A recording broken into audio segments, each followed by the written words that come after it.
isang construction site. At Yes. ipinakandado nyo, pinakukumpis kayong mga equipment doon. Ano po yung konteksto doon? Ano po yung kwento sa likod doon? Bakit po ipinatigil nyo yung itinatayong proyekto ng isang congressman? Ang initial, kasi magpapatayo kami ng bagong library.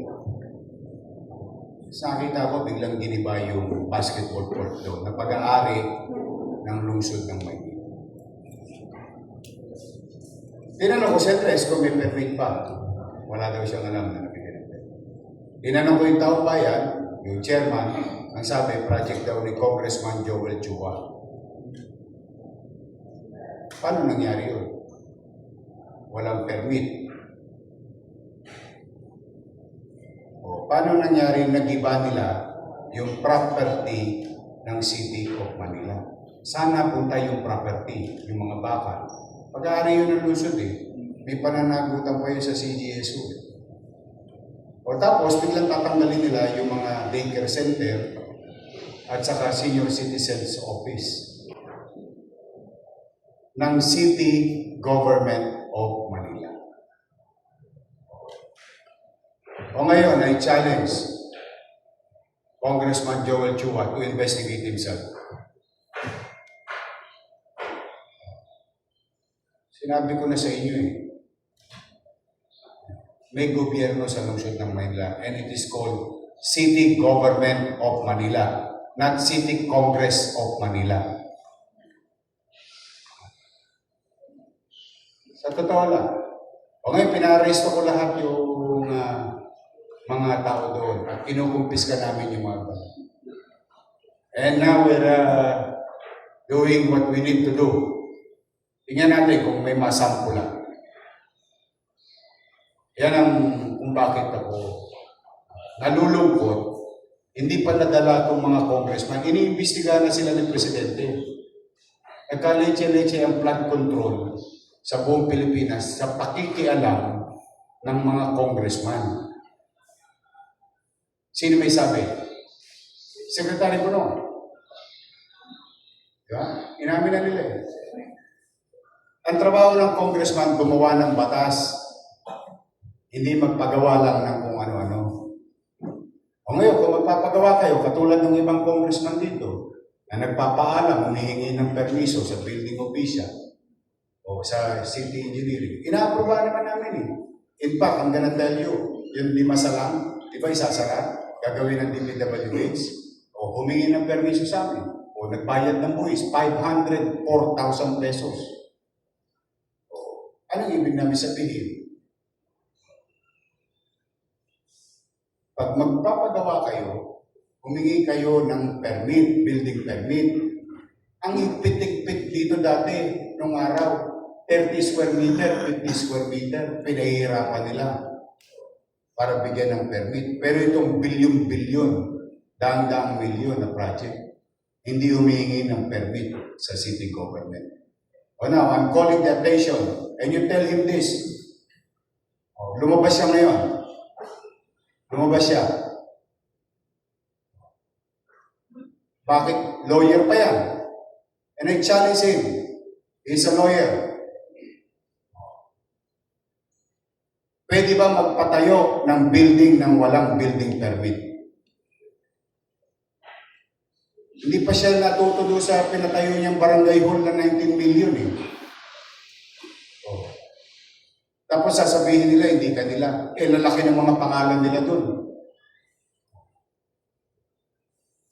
So sa akin, yun ang hamon ko sa kanila. Ngayon nila imbestigahan sa Quadcom ang sarili nila. Totoo. The sauce for the gander should be the sauce for the goose. Tanong ko lawyer yan. Itanong mo sa kanya. Ito po tinatanong ni Yorme sa inyo. Congressman Joel Chua, Attorney Joel Chua, pwede po bang magtayo ng building ng walang building permit sa City Hall? He is a lawyer. I am no lawyer. I may be wrong. Tapos nadurog. Tapos na-disenfranchise yung mga mamamayan namin. Mayor ba siya? Baka lang nahihirati sila, nasanay sila nung nakaraang panahon na nagagawa nila yung gusto nilang gawin. Hindi. Kanina, naawa ko dun sa mga matatanda. Biri mo, alam mo ginawa, pare? Pinatayan ng kuryente. Tapos pinalalayas. Nino? Nung kontraktor. Nino? Di congressman. O, dahil sa wala silang permit, pumasok sila sa amin, sa property namin, kaya kaya ngayon, nilak namin yung at pinakakasukan namin. O ngayon, hinahanap namin kung ilang milyong piso yung property giniba nila without, ito pa isa, Congressman Joel Chua, pwede bang mag-demolish ng walang demolition permit? That is my challenge to them. O you tell that to Congress.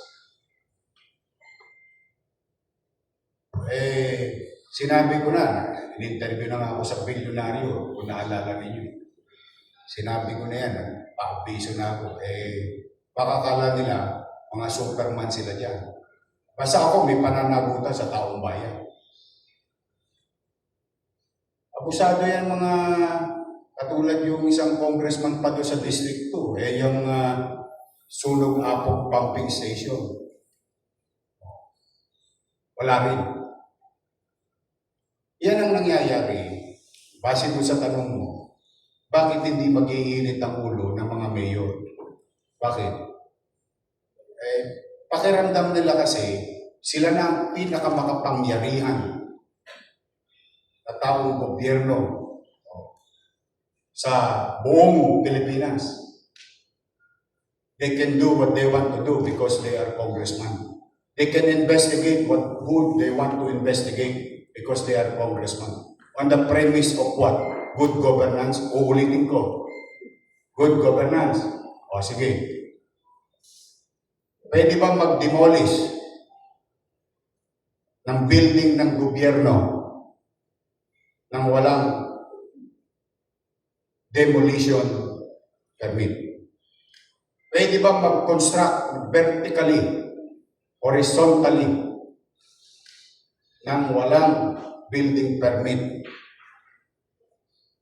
He's a lawyer, and I challenge him directly. Sabihin niya ngayon kung alin ang tama at mali. Baka mas magaling siya sa akin kasi lawyer siya. Ayan ang ko. Kaya ako talaga, basta ako, proteksyonan ko ang karapatan ng mga taga-Maynila because that is my obligation. Now, kung hindi sila hihinto sa pang-aabuso nila sa kanilang kapangyarihan, papapanagutin ko sila. Hindi ako, no hard close ako sa kanila. Sa totoo lang. May gobyerno na sa lungsod ng Maynila. Nung araw, baka nagagawa nila, napubola-bola nila yung mayor. Isa lang po ang gobyerno sa Maynila. Ang pangalan, City Government of Manila. Headed by Local Chief Executive. Tapos, ang usap. Ayun po ang tukong ko dyan. Kaya ganyan ang damdamin ko. Okay na po, boss. Thank you guys. Okay.